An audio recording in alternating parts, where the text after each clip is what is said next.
Welcome to episode 4 of How to Navigate Google Classroom. From any Google Classroom page, you will have a hamburger menu.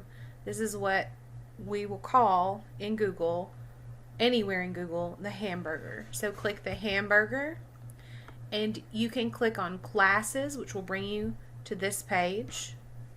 You can also click on calendar. This will take you to your Google Calendar. It will tell you when you have things due. This is Thanksgiving week, so there's nothing due this week.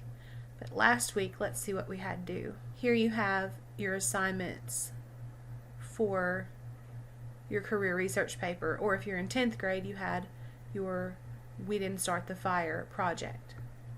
This tells you when things are due. So you always know when your assignments are due.